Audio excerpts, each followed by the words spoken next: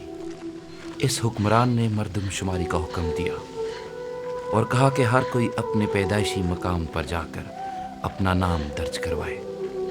لہٰذا حضرت مریم، جن کے بچے کی پیدائش کے دن قریب تھے، اپنے شوہر حضرت یوسف نجر علیہ السلام کے ساتھ ایک دور دراز چھوٹے سے شہر بیت الحم کو روانہ ہوئی۔ لیکن بیت الحم میں بہت بھیڑ تھی۔ حضرت مریم کو کوئی بچھونا نہ ملا، بس سر چھپانے کے لیے محض استبل میں جگہ ملی۔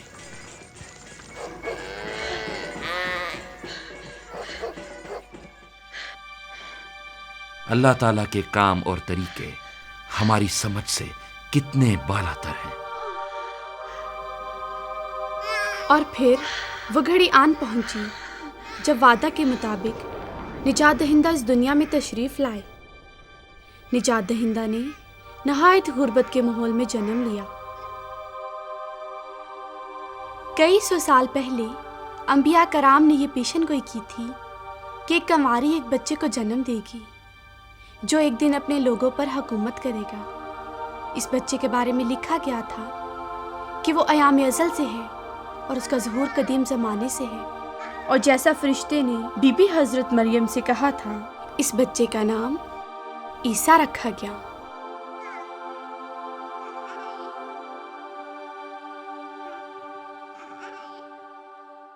ستارے غلط ہیں، میں ان کے ستارے گرا دوں گا۔ اب وہاں ہیرودیس نامی ایک بادشاہ تھا جس کو عبرانیوں کی سرزمین پر حکومت کرنے والی غیر ملکی قوت نے محدود اختیارات دیے تھے۔ ہیرودیس بہت برا آدمی تھا۔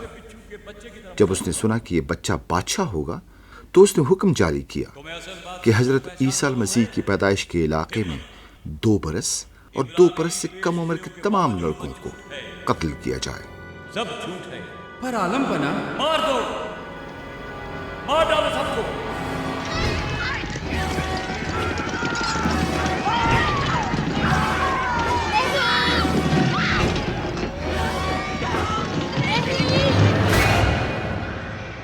اس المناک واقعے سے پہلے ہی ایک فرشتے نے حضرت یوسف نجر علیہ السلام سے کہا کہ تو حضرت عیسیٰ المسیح کو ملک مصر لے جا اور جب تک اللہ تعالیٰ واپس لوٹنے کو نہ کہے وہیں رہنا۔ جیسے اللہ تعالیٰ نے بچپن میں حضرت موسیٰ علیہ السلام کو ایک برے حکمران کے منصوبوں سے بچایا، ویسے ہی حضرت عیسیٰ المسیح بھی ایک برے حکمران سے بچائے گئے تاکہ وہ تمام انسانوں کو ایک دن گناہ سے بچائے۔ دیکھو، دیکھ رہے ہو ناصرت؟ عبرانی سرزمین پر لوٹنے کے بعد حضرت یوسف نجر علیہ السلام، بی بی حضرت مریم اور حضرت عیسیٰ المسیح ناصرت کے شہر میں رہنے لگے۔ کلام مقدس میں یوں مرقوم ہے، لڑکپن میں حضرت عیسیٰ المسیح قوت اور دانش میں بڑھے۔ تمہارے ساتھ ہے، عبرانی استاد بھی ان کی روحانی سمجھ سے دھنگ تھے، ڈرو مت۔ اور جب حضرت عیسیٰ المسیح اللہ تعالیٰ کا ذکر فرماتے تو اسے ابا کہہ کر مخاطب کرتے۔ ان پر اللہ تعالیٰ کا فضل تھا اور وہ اپنے جاننے والوں میں مقبول تھے۔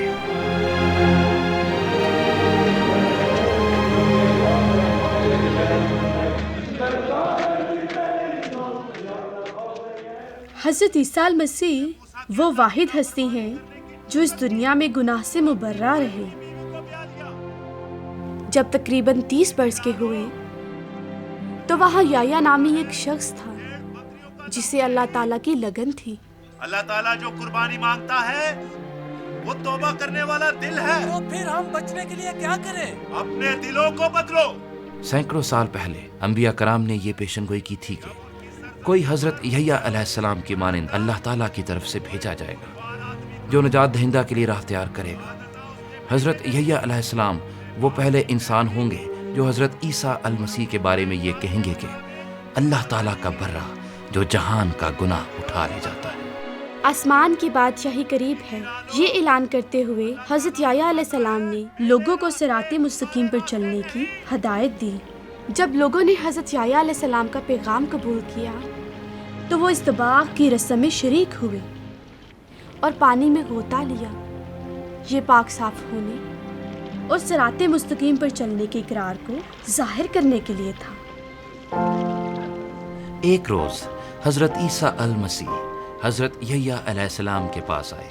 یہ جان کر کے حضرت عیسیٰ المسیح کون تھے، حضرت یحییٰ علیہ السلام نے ان سے استباغ لینے کی درخواست کی۔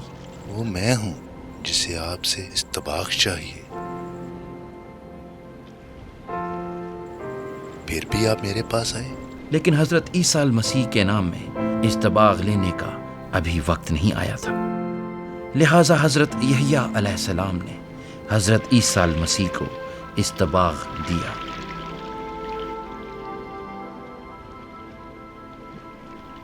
اور جب حضرت عیسیٰ المسیح پانی سے باہر آئے تو روح القدس حضرت عیسیٰ المسیح پر اترا، اور آسمان سے یہ آواز آئی کہ یہ میرا پیارا فرزند ہے جس سے میں بہت خوش ہوں۔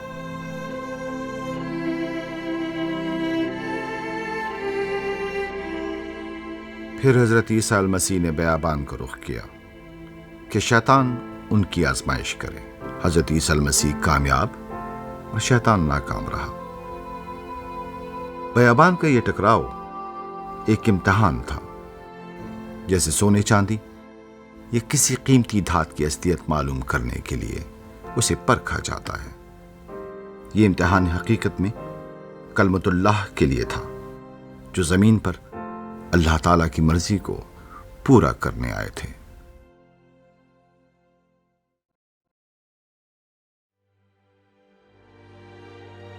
شیطان کو شکست دینے کے بعد حضرت عیسیٰ المسیح روح القدس کی قوت سے معمور بیابان سے باہر آئے۔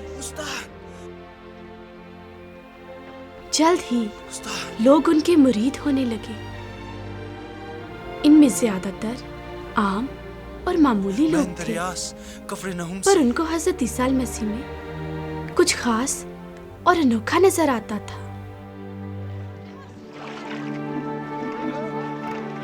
کچھ اپنا روزگار چھوڑ کر حضرت عیسیٰ المسیح کے پیچھے چل پڑے۔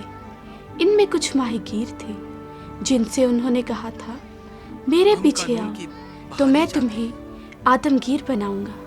ہمارے ساتھ رہو۔ اپنے مریدوں میں سے انہوں نے صرف 12 کو چنا، جو بعد میں ان کے حوارین کہلائے۔ تقریباً 3 برس تک انہوں نے حضرت عیسیٰ المسیح کے ساتھ سفر کیا اور ان سے سیکھا۔ انہوں نے دنیا کو ان کی نگاہوں سے دیکھنا شروع کیا۔ حضرت عیسیٰ المسیح کی پیروکاری کے لیے ان اشخاص کو جس مقصد کے لیے تیار کیا جا رہا تھا وہ ان کے خواب و خیال میں نہیں تھا۔ آسمان کی بادشاہی ایک حضرت عیسیٰ المسیح اپنے حواریوں کے ہمراہ جہاں جاتے وہاں بھیڑ لگ جاتی۔ وہ بات کرنے میں ماہر تھے، زبردست کہانیوں اور امثال کے ساتھ انہوں نے لوگوں کو صراط مستقیم سکھایا اور انہیں ان راہوں پر چلنے کی تاکید کی۔ آسمان کی بادشاہی آن پہنچی، ابھی یہ وقت خوشی منانے اور حضرت عیسیٰ المسیح سماج کے ٹھکرائے ہوئے اور شکستہ دل لوگوں کے دوست اور مغروروں کے دشمن تھے، اور چوما وہ پورے اختیار کے ساتھ کلام کرتے تھے، لیکن ان کا کام صرف باتوں تک محدود نہ تھا۔ حضرت عیسیٰ المسیح نے اپنا رحم اور اختیار معجزات سے ثابت کیا۔ انہوں نے مزور طوفانوں کو روکا اور ٹھاٹھے مارتے سمندر پر چلے۔ 2 بار انہوں نے چند روٹیاں اور مٹھی بھر مچھلیاں لے کر ہزاروں لوگوں کی بھوک مٹا دی۔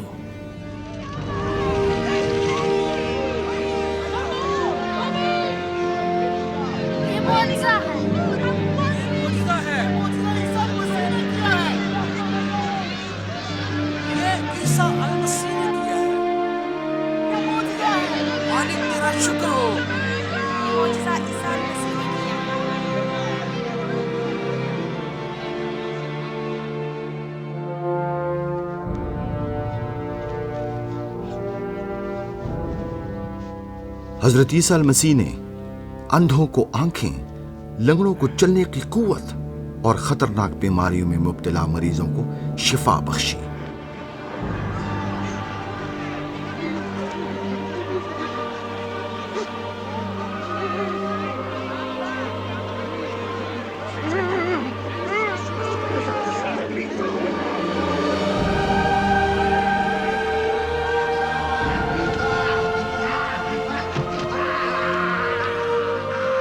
انہوں نے لوگوں میں سے بدروحوں کو نکالا نکل جا۔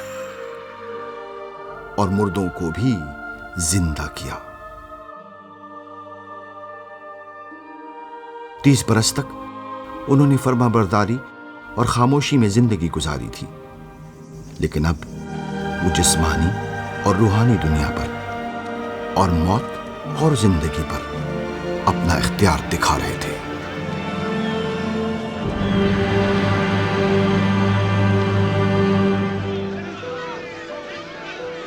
دیکھتے ہی دیکھتے حضرت عیسیٰ المسیح کی خبر ہر طرف پھیل گئی۔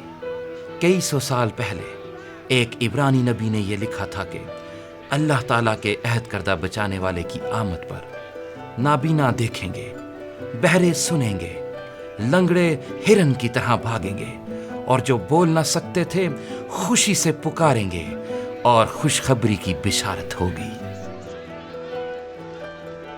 جو آنے والے کی امید لگائے بیٹھے تھے وہ پوچھتے تھے، کیا یہ حضرت عیسیٰ المسیح ہیں؟ زیادہ لوگوں کو اس کی کوئی فکر نہیں تھی کہ وہ کون ہیں، بلکہ اس کی کہ وہ ان کے لیے کیا کریں گے۔ اور دوسرے لوگ جیسے عبرانی مذہبی رہنما یہ سوچ سوچ کر پریشان تھے کہ وہ اس کرامات کرنے والے انسان کو کیا نام دیں۔ پر استاد یہ مذہبی رہنما حضرت عیسیٰ المسیح پر سوال کرنے کے مواقع کی تلاش کرنے لگے۔ ان میں چند کو در حقیقت اپنے مذہب کے وسیلے اللہ تعالیٰ کو جاننے کی خواہش تھی، لیکن بہت سے مغرور اور بناوٹی تھے۔ ان کا مذہب ہی ان کا خدا بن چکا تھا۔ وہ کسی طور یہ برداشت نہیں کر سکتے تھے کہ لوگ حضرت عیسیٰ المسیح کو ان سے زیادہ عزت دیں۔ ان کا مقصد حضرت عیسیٰ المسیح کو نیچا دکھانا تھا۔ انہوں نے ان سے پوچھا کہ وہ کس اختیار سے یہ کرامات کرتے ہیں، وہ ناپاک اور گناہ گار انسانوں سے کیوں ملاپ رکھتے ہیں؟ رک جاؤ، تم اندر نہیں جا سکتے، جانے دو۔ مسئلہ کیا ہے؟ یہ یہاں کیا کر رہی ہے؟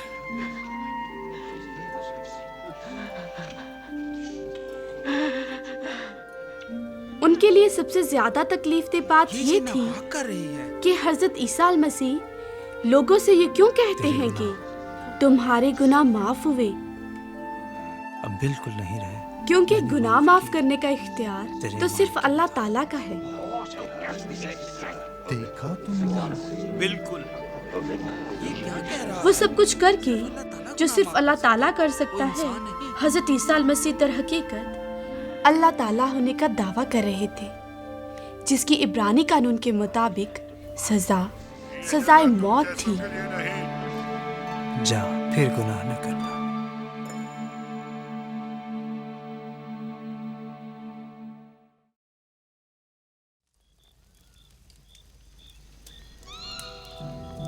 جوں جوں حضرت عیسیٰ المسیح کی مخالفت نے زور پکڑا، انہوں نے اپنے حواریوں کو اپنے مشن کا اصل مقصد سمجھانا شروع کیا۔ تم مجھے کیا کہتے ہو؟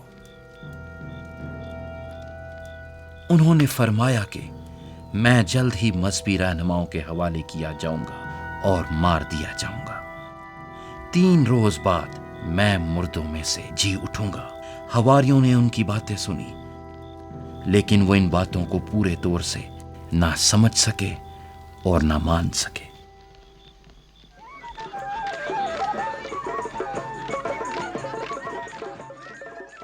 عبرانی لوگ ہر سال عید فصح مناتے تھے۔ لوگ دور دور سے اس عید کو منانے کے لیے یروشلم شہر میں آتے تھے۔ یہ وقت اس یاد کو تازہ کرنے کے لیے تھا جب اللہ تعالیٰ نے عبرانیوں کو مصر کی غلامی سے آزاد کیا تھا۔ جب فرعون بادشاہ نے عبرانیوں کو آزاد کرنے سے مسلسل انکار کیا تو اللہ تعالیٰ نے مصر کے ہر پلوٹے پر موت نازل کی، لیکن ان گھروں میں رہنے والے جن کے دروازے کی چوکھٹ پر قربانی کا لہو لگا تھا اس آفت سے محفوظ رہے، کیونکہ وہ لہو سے ڈھکے تھے۔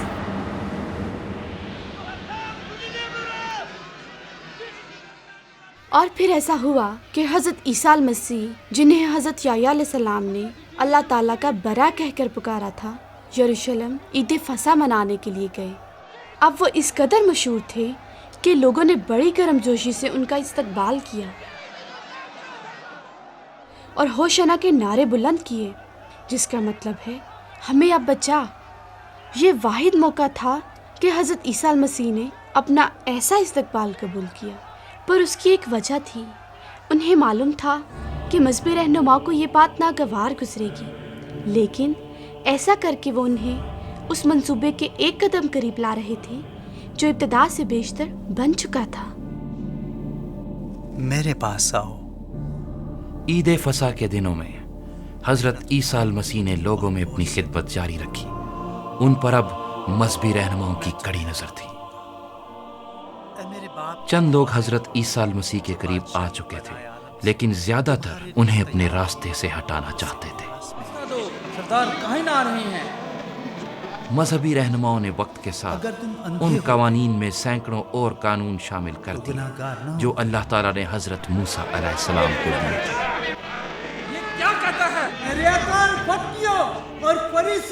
جب حضرت عیسیٰ المسیح نے سرعام مذہبی رہنماؤں کا سامنا کرتے ہوئے بتایا کہ کس طرح مذہبی رہنما لوگوں کے لیے صراط مستقیم پر چلنا دشوار کرتے ہیں، تو بات اور بگڑ گئی۔ اس قوم سے بچے گا اس شہر میں جو اللہ تعالیٰ کے نام سے آتا ہے، کیونکہ تم نے کلمۃ اللہ کا یقین نہ کیا، یعنی اللہ تعالیٰ کا۔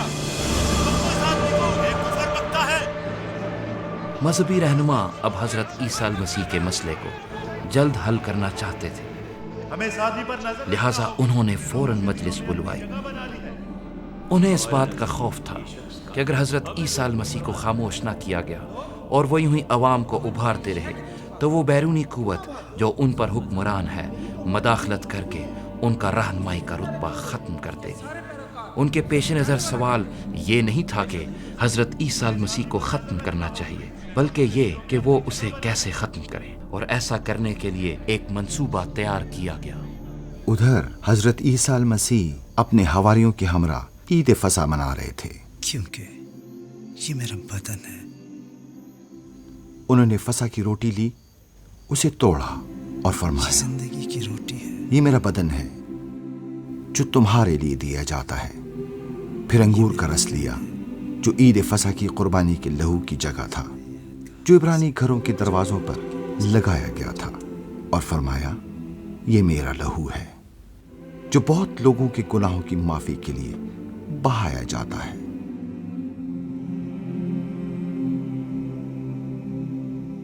تم میں سے ایک مجھے دھوکہ دے گا۔ ان کے ایک حواری کے دل میں شیطان سمایا تھا اور وہ جانتے تھے، سو انہوں نے اسے یہ کہہ کر روانہ کیا کہ جا، جو تیرے دل میں ہے کر۔ حضرت عیسیٰ المسیح اپنے باقی حواریوں کے ساتھ رہے اور انہیں مستقبل کے بارے میں بتانے لگے۔ انہوں نے فرمایا، مجھے جلد اللہ تعالیٰ کے پاس جانا ہوگا تاکہ جنت میں تمہارے لیے جگہ تیار کروں۔ میری غیر موجودگی میں تمہیں ستایا جائے گا۔ پر حضرت عیسیٰ المسیح نے ان سے فرمایا، تم گھبرانا نہیں، اللہ تعالیٰ کا روح آ کر تمہارا مددگار ہوگا، وہ تمہیں تسلی دے گا، اور صحیح وقت میں تمہارے لیے واپس آؤں گا اور ہم ہمیشہ ساتھ رہیں گے۔ یہ فرمانے کے بعد حضرت عیسیٰ المسیح نے دعا کی اور وہ سب ایک قریبی باغ میں گئے۔ وہیں تھوڑی دیر کے بعد حواری سو گئے، لیکن حضرت عیسیٰ المسیح یہ جانتے ہوئے کہ کیا ہونے والا ہے، دعا اور اذیت میں تھے۔ مجھ سے ہٹا لے۔ وہاں رات کی تاریکی میں وہ حواری جس نے انہیں پکڑوانا تھا آن پہنچا۔ اس کے ساتھ مذہبی رہنما اور ہتھیاروں سے لیس سپاہی تھے۔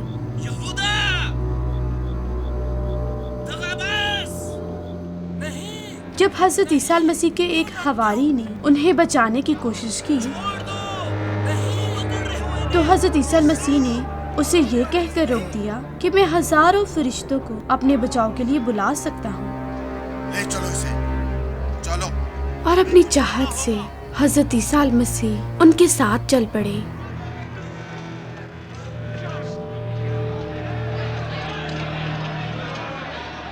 پھر حضرت عیسیٰ المسیح کو سوالات کے لیے مذہبی رہنماؤں کی مجلس میں لے جایا گیا۔ ان کی ساری تفتیش ایک سوال پر آ گئی، کیا تم اللہ تعالیٰ کے فرزند ہو؟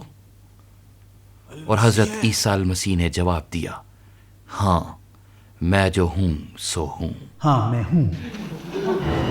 یہ پاک نام سنتے ہی جو اللہ تعالیٰ نے حضرت موسیٰ علیہ السلام سے مخاطب ہوتے ہوئے لیا تھا، انہوں نے حضرت عیسیٰ المسیح کو مجرم اور موت کا مستحق ٹھہرایا اور انہیں گورنر کے پاس لے گئے جو ان کے علاقے پر حکمران تھا۔ حضرت عیسیٰ المسیح اکثر اللہ تعالیٰ کی بادشاہی کی بات کرتے تھے۔ جب گورنر نے پوچھا کیا تم بادشاہ ہو، تو انہوں نے جواب دیا کہ میری بادشاہی اس دنیا کی نہیں۔ گورنر نے مذہبی رہنماؤں سے کہا، اس شخص نے کوئی ایسا کام نہیں کیا کہ موت کا مستحق ہو، لیکن مذہبی رہنما حضرت عیسیٰ المسیح کی موت کا مطالبہ کرتے رہے اور یہ دعویٰ کرتے رہے کہ وہ عوام اور گورنر کے لیے خطرہ ہے۔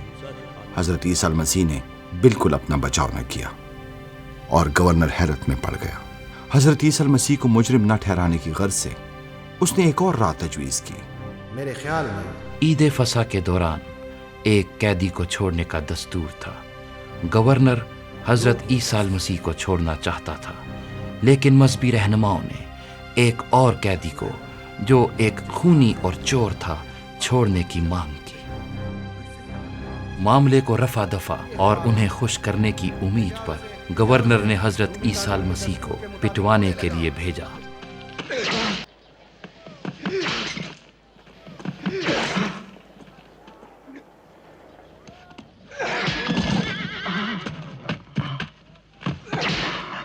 حضرت عیسیٰ المسیح کو بری طرح مارنے کے بعد سپاہیوں نے انہیں کرمزی چوغا پہنایا اور کانٹوں کا تاج بنا کر ان کے سر پر رکھا اور انہیں ٹھٹوں میں اڑانے لگے کہ اے عبرانیوں کے بادشاہ آداب۔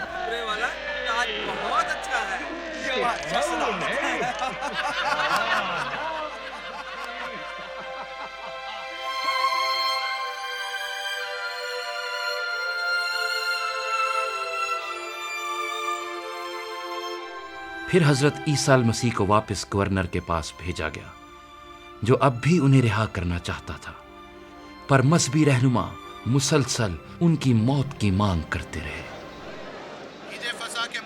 اس وقت تک باہر لوگوں کی بھیڑ لگ چکی تھی۔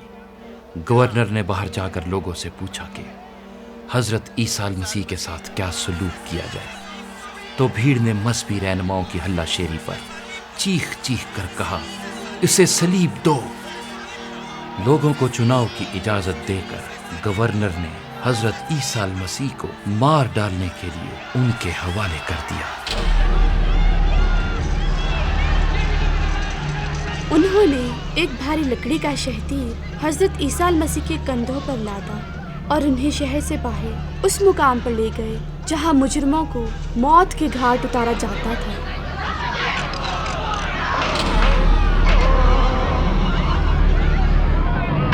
حضرت عیسیٰ المسیح کو لکڑی پر کیلوں سے چھیدنے کے بعد انہیں مارنے کے لیے اوپر اٹھایا گیا۔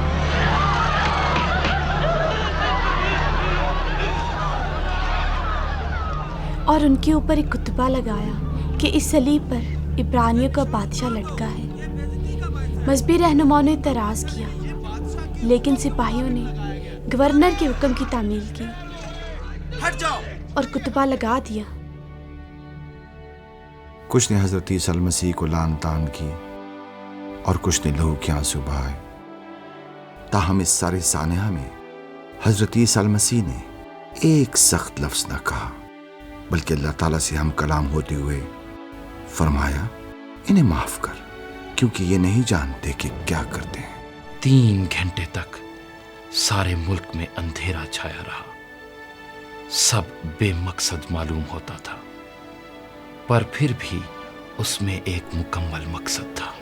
اللہ تعالیٰ راست باز، منصف اور پاک ہے۔ وہ اس برائی کو جو شیطان کے ذریعے دنیا پر نازل ہوئی تھی برداشت نہیں کر سکتا تھا، اور نہ ہی اسے وہ برائی منظور تھی جو حضرت آدم علیہ السلام کے وسیلے ساری نسل انسانی کو داغدار کر چکی تھی، کیونکہ ایسا کرنا کردار اللہ تعالیٰ کے خلاف تھا۔ لیکن اللہ تعالیٰ اپنے کلام کے مطابق محبت بھی ہے اس نے انسان کو پیار کرنے اور اس سے پیار پانے کے لیے پیدا کیا تھا۔ اس کے لیے انسان کے اندر بسی برائی کا انصاف کرنا اپنے محبوب کو برباد کرنا تھا۔ یہ ایک الہی توازن کا مسئلہ تھا، لیکن الہامی کتاب کے مطابق یہ پل دنیا کی پیدائش سے پہلے طے ہو چکا تھا، اور اس پل کی پیشن گوئیاں ہر دور میں دی جا چکی تھیں۔ صلیب پر حضرت عیسیٰ المسیح نے ہمارا گناہ اپنے اوپر لے لیا۔ اس نے ہمارے گناہ کا ہر جانہ ادا کیا، وہ ہمارا عوضی بن گیا۔ صلیب پر اللہ تعالیٰ کا انصاف پورا ہوا اور اس کی محبت رنگ لائی۔ دار پہ قربان ہوتے ہوئے تمام ہوا۔ حضرت عیسیٰ المسیح پکارے، تمام ہوا، اور سر جھکا کر اپنی جان دے دی۔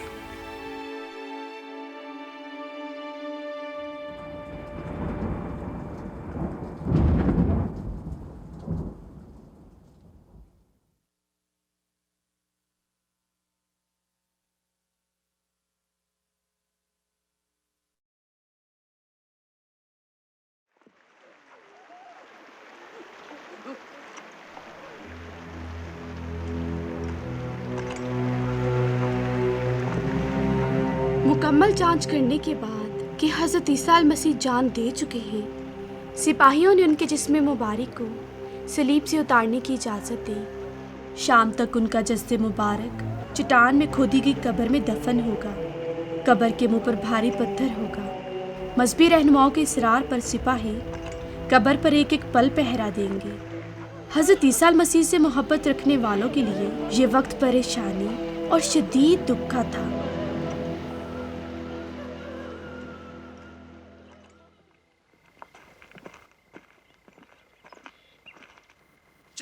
حضرت عیسیٰ المسیح کے مصلوب ہونے کے 3 دن بعد صبح صبح چند خواتین ان کی قبر پر گئیں، پر ان سے پہلے اس صبح آسمان سے اللہ تعالیٰ کا فرشتہ اترا۔ قبر پر پہرے داروں کے دل خوف سے دھڑکے، وہ کانپ اٹھے، اور فرشتے نے قبر کے منہ سے پتھر کو ہٹا دیا۔ تم کہاں جاتی ہو؟ عیسیٰ المسیح وہاں نہیں۔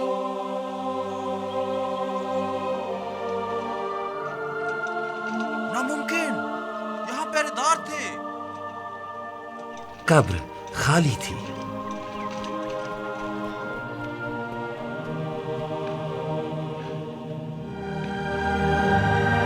عیسیٰ المسیح یہاں نہیں۔ اپنے وعدے کے مطابق حضرت عیسیٰ المسیح مردوں میں سے زندہ ہو چکے تھے۔